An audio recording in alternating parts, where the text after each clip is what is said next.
मराठी वाहिनीवरील काहे दिया परदेस मालिकामध्ये ट्विस्ट आला आहे। सध्या 50 आणि 1000 ची नोट बंद करून सरकारने सर्वांची तारंबळ उडवली आहे। बेकायदेशीर मालमत्ता आणि काळा पैसा उघड होणार म्हणून सर्वजण चिंतित आहेत। अशीच चिंतेत अडकली आहे आपली काहे दिया परदेस मालिकामध्ये निशा आणि तिची आई। गौरीचं लग्न थाटात पार पाडण्यासाठी आणि शिवच्या अम्माच्या अटी पूर्ण करण्यासाठी गौरीच्या बाबाने कर्ज काढलं होतं। यात हतबल परिस्थितीचा गैरफायदा घेऊन निशाने पैशांच्या लालसीपायी स्वतःचं घर अप्पांना 70 लाखात विकते। अप्पांकडून घेतलेले पैसे ती आपल्या आईच्या घरी लपवून ठेवते। त्या पैशातून आपल्या गरजा पूर्ण करण्याचा स्वार्थी हेतू निशाच्या मनात होता।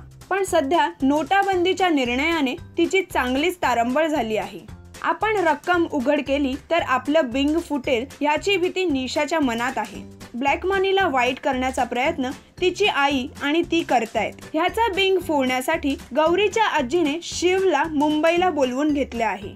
शिवची ही रचना काहे दिया परदेसच्या येत्या काही भागातून आपल्याला बघायला मिळणार आहे व ज्यांच्याकडे काळा पैसा आहे त्यांच्यासाठी ही एक विशेष संदेश या मालिकेच्या भागामधून दिला जाणार आहे। तुम्हाला काय वाटतंय? निशाने लपवलेल्या 70 लाखाचं काय होणार हे कमेंट्सद्वारे आम्हाला कळवा। मराठी सिनेसृष्टीच्या ताज्या अपडेट्स व गॉसिपसाठी आमच्या चॅनलला सबस्क्राईब करायला विसरू नका।